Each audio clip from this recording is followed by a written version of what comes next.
Time to pull up a chair. We've got another great story for you today in the rLounge. Sometimes life has a funny way of balancing the scales. The people who once thrived on tearing others down often find themselves tripping over their own shortcomings when it really matters. Today in the rLounge, we refuse to bend the rules for someone who's always played by none. Up first, sometimes the very person who made your teenage years miserable ends up sitting across from you in a suit, resume in hand, hoping you'll be their lifeline. Brother-in-law who bullied me is now applying for a job at my company. The interview was unforgettable. High school was hell for me, and a big part of that hell had a name, Mark. He wasn't even a student at my school. He was my sister's boyfriend, 3 years older than me, and every time he came over to our house, he made it his personal mission to make my life miserable. I was already struggling with confidence issues back then. Being overweight and into gaming and comic books didn't exactly make me the coolest kid, but I was getting by until Mark started dating my sister Jen. From the moment they got together, he targeted me relentlessly. At first it was just jokes, calling me names like Tubby or Loser whenever my parents weren't around. I still remember the day I saved up for months to buy a new gaming console. I had it for exactly 2 days before Mark accidentally spilled a full cup of soda all over it while Jen was in the bathroom. When I freaked out, he laughed and told everyone I was overreacting. It was just a little splash. My parents believed him because Jen backed his story. The worst incident happened when I found my journal. I used to write about everything. My feelings, things that happened at school, even some short stories and drawings. One evening, when my family had a small gathering, I heard laughter from the living room and walked in to find Mark reading passages from my journal out loud to everyone. The most personal, embarrassing stuff. My crushes, my insecurities, everything, while everyone else looked uncomfortable. He thought it was hilarious. When I tried to grab it back, he held it over his head, making me jump for it while calling me a fat penguin. I ran to my room and didn't come out for the rest of the night. Nobody ever mentioned it again, like it never happened. But it didn't stop at home. Somehow rumors about me started spreading at my school. Embarrassing stories that only Mark could have known or made up. He had friends at my school and used them to make sure I had no safe space. When Jen announced they were getting engaged, I was in college and thought I'd finally escaped his bullying. I figured we'd both grown up and he'd leave me alone. I was wrong. At their wedding, during his speech, he included a funny story about Jen's little brother who couldn't even tie his shoes until he was 12. Not true. And how I once cried when he beat me at video games. Also not true. The entire reception had laughed while I sat there, humiliated yet again. That was the last straw. After the wedding, I cut contact with Mark completely. If family gatherings happened and he was there, I either didn't go or left early. If Jen wanted to see me, it had to be without him. She wasn't happy about it, telling me I was being too sensitive and that's just his sense of humor. My parents also pressured me to reconcile with him for the sake of family harmony, but I stood my ground. Fast forward a few years. I worked hard, built a career, and eventually became a department head at a well-respected company with about 20 people reporting to me. I had hiring authority and was respected by my colleagues. Then, a resume came across my desk with a very familiar name on it. At first, I thought it must be a coincidence, but a quick social media check confirmed it. Mark, my bully and brother-in-law, was applying for a position in my department. From what I gathered online, he'd been fired from his previous position and was struggling to find work. Before I could even process this, my phone buzzed with a text from Jen. "Hey, Mark applied for a position at your company. Hope we can put in a good word for him. He's really eager to work there." I told her that hiring decisions are based on qualifications and performance in the interview process. Her response was almost immediately, "Are you seriously being petty about high school stuff? That was years ago. He needs his job, or mortgage payment is due and we're struggling. Can't you just let this go?" I scheduled an interview with Mark, along with several other qualified candidates. Despite having candidates with better qualifications, none of my colleagues knew about our connection. The day of the interview, he didn't recognize me at first. I had lost weight since high school and dressed differently now. I conducted the interview exactly as I would for any candidate, asking about his experience, skills, and how he handled various work scenarios. His answers were vague and unimpressive. He exaggerated accomplishments that didn't align with the dates on his resume. When pressed for details, he'd pivot to general statements about being a team player and thinking outside the box. Near the end of the interview, after he'd clearly dug himself into a hole, I asked, "Do you recognize me, Mark?" The confusion on his face slowly morphed into shock as he finally realized who I was. "Oh crap, it's you. Small world, huh? We had some good times back then." I told him that I wouldn't call them good times. He tried to laugh it off. "Come on, that was just kids being kids. We were young." I replied, based on your qualifications in this interview, I don't think you're the right fit for this position. Thank you for your time. His face got red, and he asked if I was really doing this over some dumb high school stuff, calling it unprofessional and saying he'd report it to HR. I said the decision was based on his qualifications in interview, pointing to my notes and the recorded interview, which is company policy. Cindy from HR was there and confirmed it was done right, so he can blow sand with his HR complaint. The next day, my phone exploded with texts from Jen. Mark accused me of sabotaging him out of revenge. Jen called me pathetic for holding on to high school grudges and said I was trying to ruin their lives. Some might say I should have been the bigger person and given him a chance. But I did give him a chance. A fair interview where his own mediocrity disqualified him. The fact that I enjoyed watching him squirm a bit when he realized who I was, that's just a bonus. Karma eventually catches up. Sometimes justice is simply the natural consequence of someone's actions catching up to them. Mark didn't get rejected because of high school. He got rejected because he's not qualified. If anything, you gave him a fairer shot than he ever gave you back then. It's not petty to expect someone to stand on their own merit, and it's not your job to rescue him from the consequences of his own mediocrity. Your sister might see it as being sensitive, but really, you just drew a line. Respect and competency matter. If Mark couldn't deliver either as a brother-in-law or as a job candidate, then the outcome speaks for itself. Update 1. It's been a while since my original post and a lot has happened. Thanks for all the supportive comments. It was validating to know I wasn't being unreasonable in how I handled the situation. After I rejected Mark for the position, things got even more intense with my family. A few days following the interview, my parents called me. They were furious. Apparently, Mark and Jen had gone to them with a sob story about how I was abusing my power to get revenge for petty high school grievances. They laid into me about how families should support each other and how Mark and Jen were having serious financial problems. According to them, I should have put aside our past issues and helped him out. When I explained that Mark wasn't qualified for the position and hiring him would be pure nepotism, they didn't want to hear it. My dad actually said, "So what? People help family get jobs all the time." I told them I wasn't going to risk my professional reputation by hiring someone incompetent just because he married my sister. What they didn't know, and what I discovered through a conversation with my cousin, was that Mark hadn't just been let go from his previous job, he'd been fired for inappropriate behavior. Apparently, he'd made some offensive comments to female coworkers and had been warned multiple times about his performance issues. I thought that would be the end of it, but then Jen showed up unannounced at my apartment one evening. I nearly didn't answer the door, but I could see her through the peephole looking distressed. When I let her in, she started in about how I needed to give Mark another shot. She said they might lose their house if he didn't find work soon. I stood firm, explaining that I wouldn't compromise professional integrity.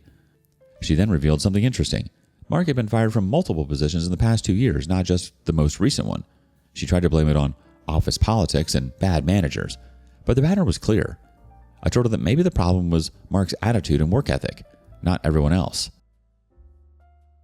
She didn't like that answer and left in tears, calling me selfish on her way out. Update 2. It's been several months since my last update, and I figured it was time to close this with a final post.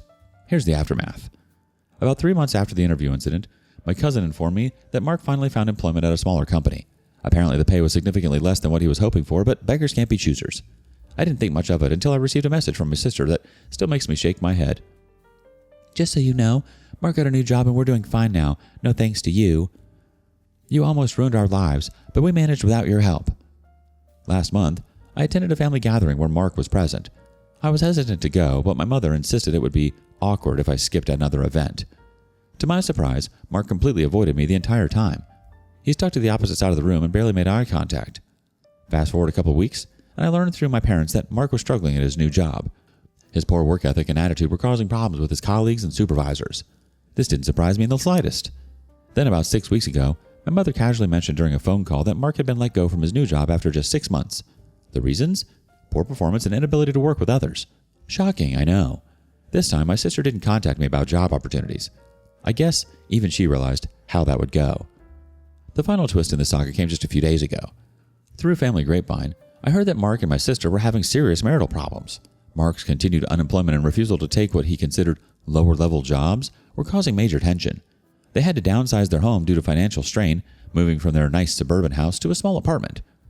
I replied briefly, accepting the apology but making it clear our relationship would remain distant.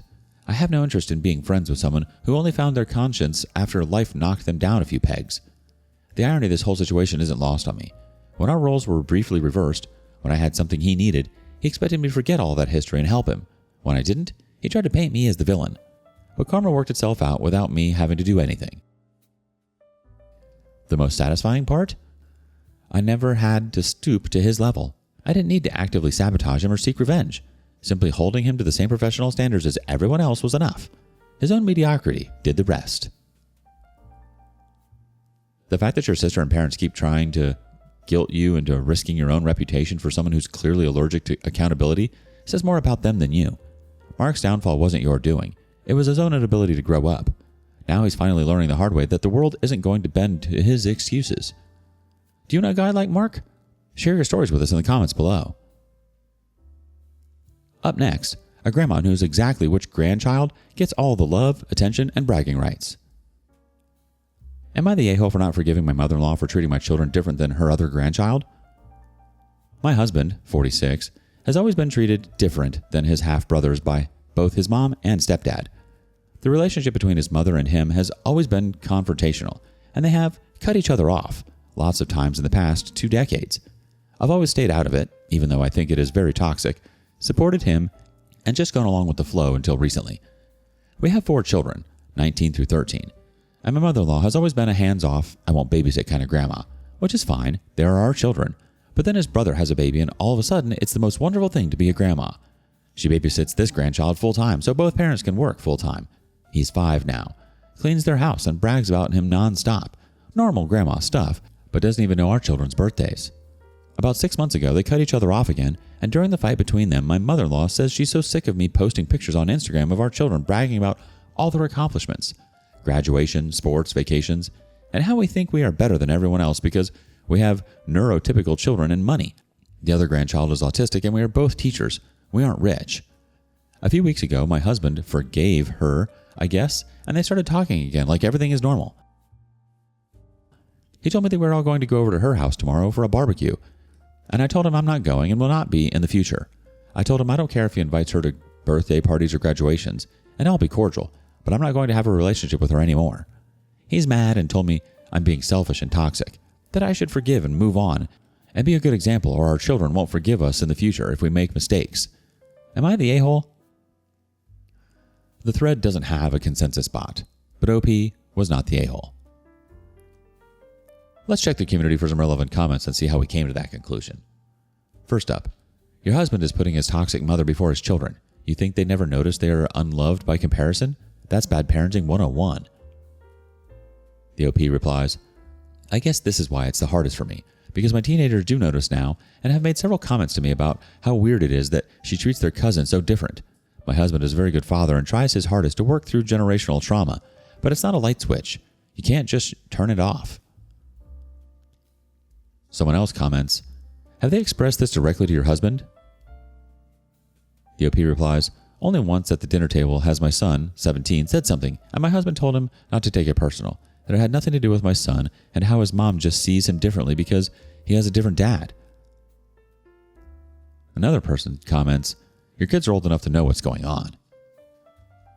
And the OP replies, they don't know what she said about me posting and bragging, but they do see for themselves how she treats my husband and them differently, and have made several comments over the years about it. Another commenter says, not the a-hole. Are the kids going? I'm sure they will if they are expected to or forced. I'm sure their future unforced contact with that side of the family will drastically decrease when they are able to choose to go or not. You're not being toxic, mother-in-law is. Your husband is allowing that toxicity to hit your household. Time for counseling. I fully understand he loves his mom, but he needs to understand how her treatment is affecting you and the kids.